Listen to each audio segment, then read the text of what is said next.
Ombre claire, jardin d'or, de quel désert bleu, tendu entre ces êtres et ces apparences, ma mémoire en ces temps frissonnait. C'était un battement des ailes de la victoire, un chant d'astres immobiles dans la profonde ténèbre de l'azur. Comment ne pas croire à ces bras d'océanide, ces pointes d'écume et de roc, et leurs traits de fierté sur les chemins des fantômes. Tout reviendra, je le sais, dans ce lointain, dans cette blancheur. Armure du deuil, prunelles étoilées, sagesse perdue aux confins de la mer, dont les cieux tordent les couleurs comme des vaisseaux.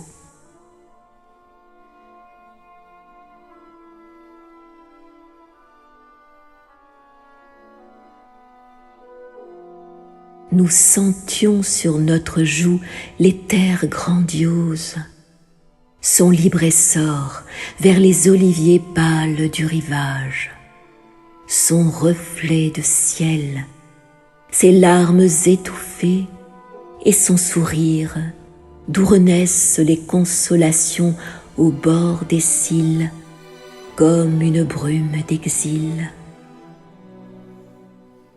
J'emporte le témoignage pour ceux-là même qui ne veulent rien entendre, pour cet ouragan immobile du matin, du plus haut bonheur, si tant est que l'on puisse encore dire en ce monde.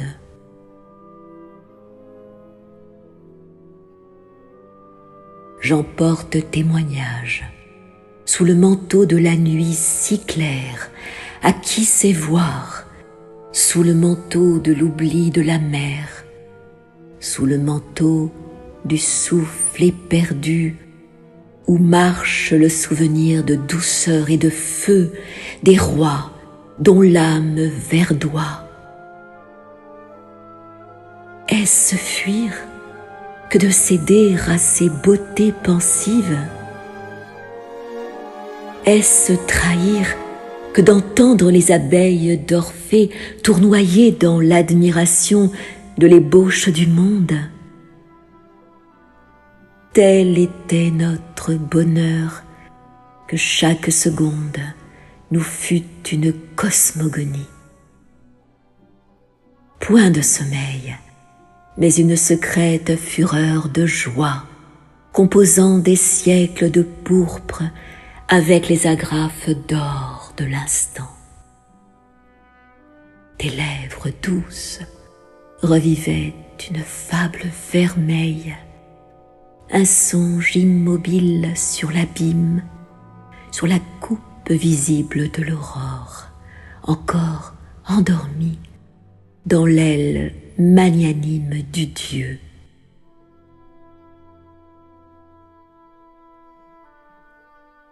Que l'âpre beauté nous soulève, qu'elle nous dise, nous serons ces cœurs brûlants jusqu'aux huées.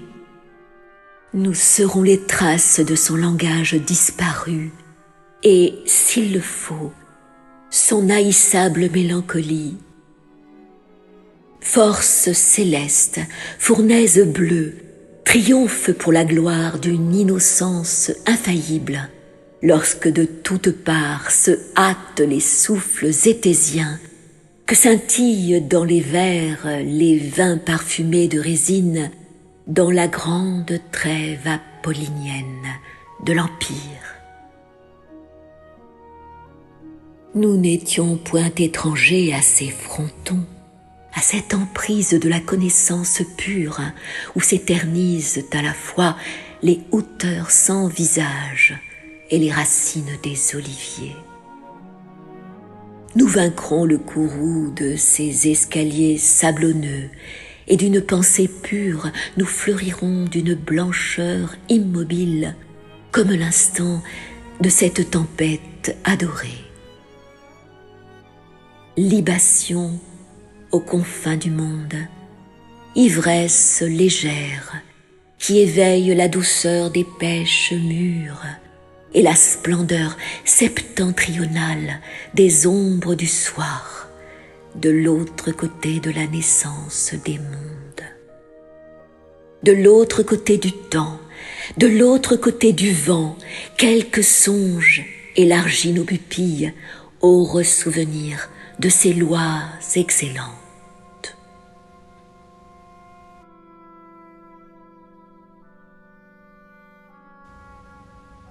Site de la lumière chantante, des noms divins naissent des bronzes de la voix.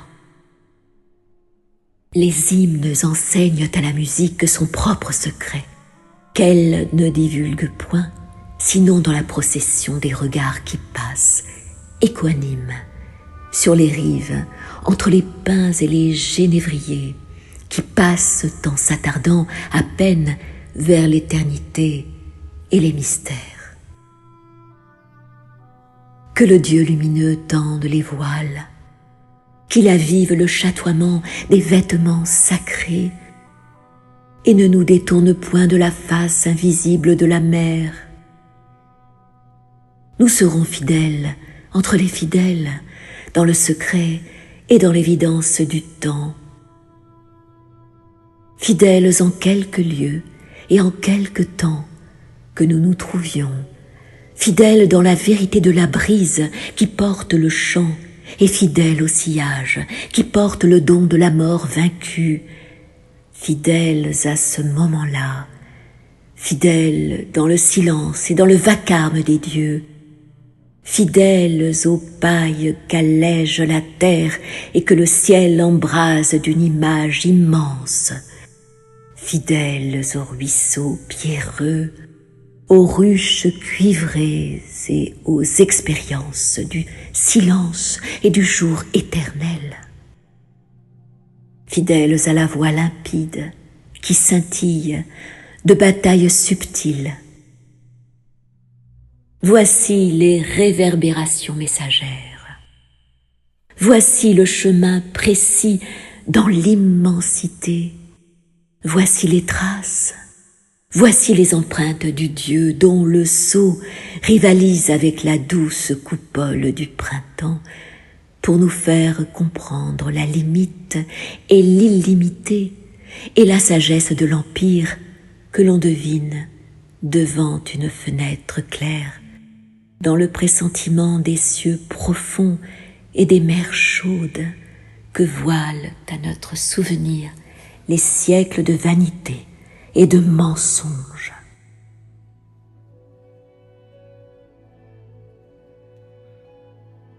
Quel regard de palace à la pointe de l'instant où l'éternité se divise. Que de brûlures et de fraîcheur dans nos veines et sur notre peau. Les vignes et le miel, l'eau et le vent polissent notre aveugle matière. La lumière innombrable couronne le murmure des sources, les buissons embaument le grand œuvre du cosmos. Le passé, le présent et l'avenir se détaillent sur les feuilles et dans le vol des aigles.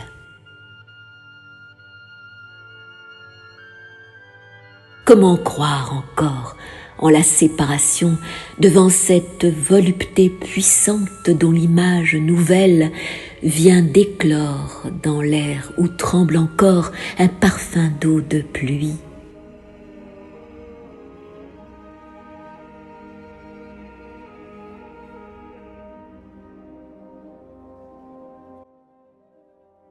Voici la voix humaine et voici le silence.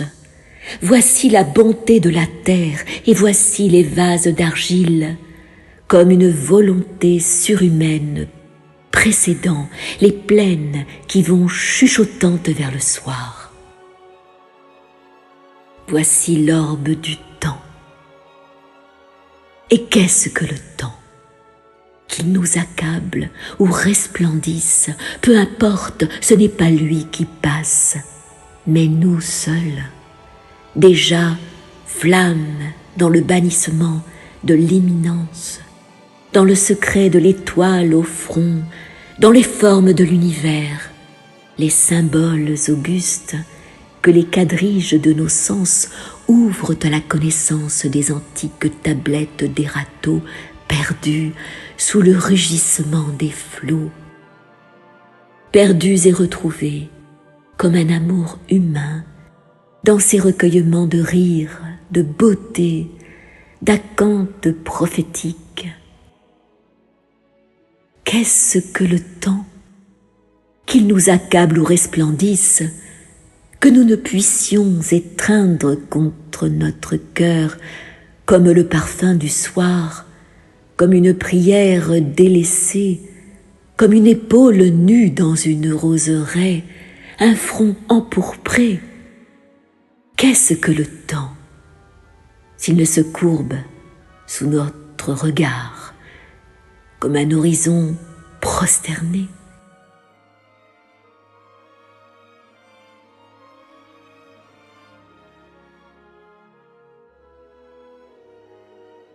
Il existe des secrets. Le temps, ce promontoire, cette lance dans l'air vibrant, ou, comment le dire, peut-être ce sable chaud où nous nous endormons côte à côte. Le temps n'est rien, qu'il nous accable ou resplendisse. Le temps n'est qu'un silence universel. Notre grandeur sera d'avoir courbé aux lois de la douceur d'être tout ce néant tumultueux. Notre grandeur, notre sagesse. Grande voile tendue jusqu'au gémissement céleste, métaphore vivante des peuples et des heures, nous reviendrons aussi vers la grandeur avec nos carènes solides. Nous reviendrons jusqu'aux temples en ruine, porter la crinière de l'air marin et des ressouvenances de labeur et d'adoration. Nous reviendrons lavés et forts, chaque aspect de notre entendement d'une clarté presque aveuglante annonçant que la victoire humaine est illusoire. Nous reviendrons avec nos dieux enroulés autour des mâts, de dieux peuplant la grande voile, nos dieux forts, comme des cordages.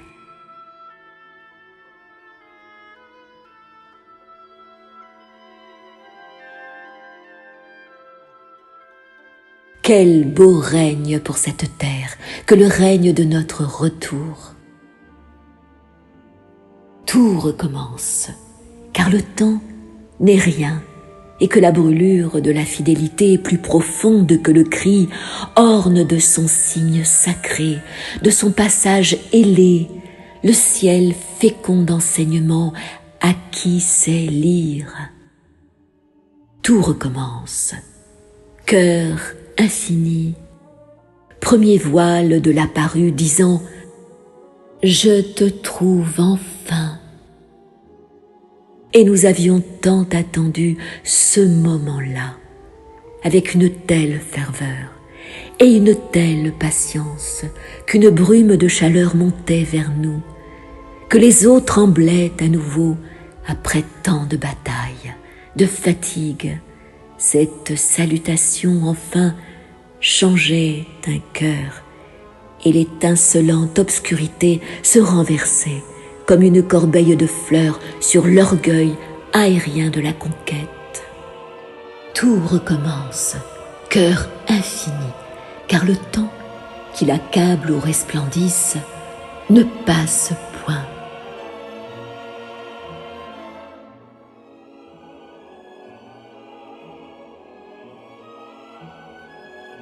La terre élève ses senteurs pour notre triomphe venu de la mer.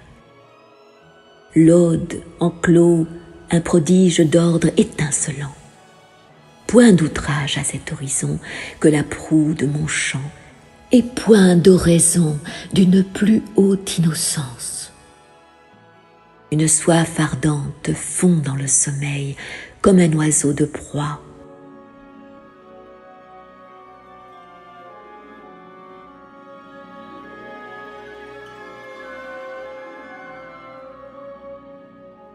Dans quelle apparence cette lumière descendante me charme? Ne rien dire à la voile de ce péril et vivre tout entière à cet autel où meurt et renaît l'accord innombrable du temps.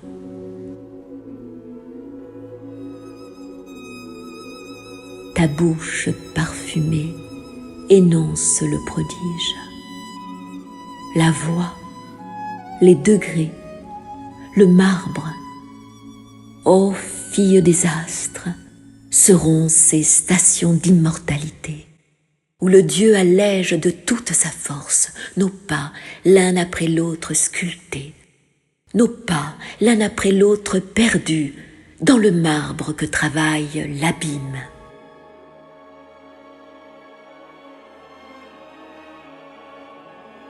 Légère, cette force vers le haut, légère et toute figurée d'être et de puissance.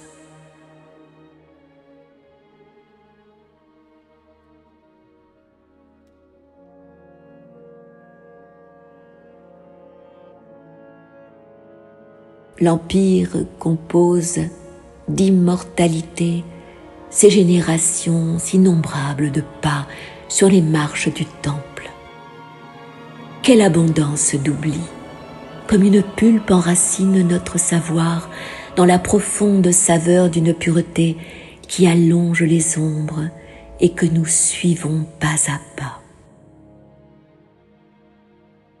S'approche ainsi le toit de l'intercesseur.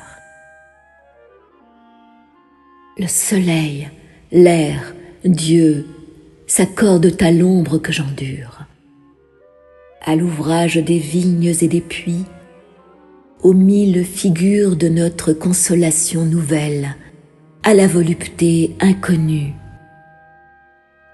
Ce ressouvenir fut l'onde parnassienne, suspendue sur l'augure dont la beauté semblable à sa ressemblance oubliée disparaît dans la couronne du soleil, de l'air et de Dieu.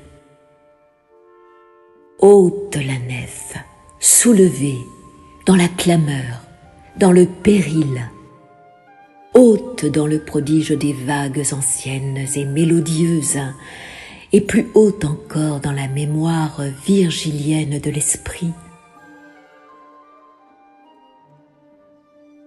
Rien n'égale cette beauté qui ressuscite, qui s'élève dans la louange d'un écho éternel et dans la justice du destin. Rien n'égale la joute suprême d'une grandeur où tremblent nos mains, dans la ferveur de la victoire qui dilate la poitrine et hante la vertu des songes et des dieux, le sel des cités disparu dans la solennité d'un soir où nous retrouvons nos visages sous les casques brillants de la bienveillance du soleil, de l'air et de Dieu. Lucide est l'âme accourue vers la lumière de l'être, œuvre immense. Lucide est la louange de la voile latine, la louange ingénue dont nous retrouverons l'augure dans le bruissement de la cigale, dans ce travail secret du jour, dans la fraternité des nuages et des racines, dans la concordance haute du soleil, de l'air et de Dieu. Sous ce ciel de cygnes ardents, les collines, sœurs de l'aube et de l'oubli, déroulent leurs rumeurs et leurs parfums. La douceur obscurcie penche le front sous les feuillages, comme un repos divin. La royauté se retrouve dans ce toujours que disent les jeunes arbres. Le jardin se referme dans sa lumière inexorable. beauté semblable et qui protège, beauté que portent pour la fête d'Artémis les jeunes filles qui disent l'or flottant, vive beauté. Sous le ciel des cygnes ardents et des vents fougueux, nous serons délivrés, et comme une onde notre orgueil se perdra dans la royale voile radieuse qu'elle élève, comme signe plus haut dans le ciel ardent, comme le signe du soleil, de l'air et de Dieu.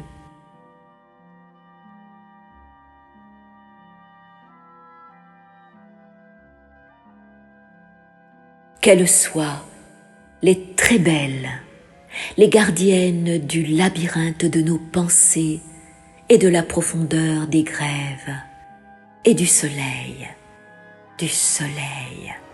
logos intérieur, embrasant l'air de l'air, jusqu'aux profondes mémoires de l'éther, jusqu'à ce silence de Dieu qui chante dans le cœur de Dieu.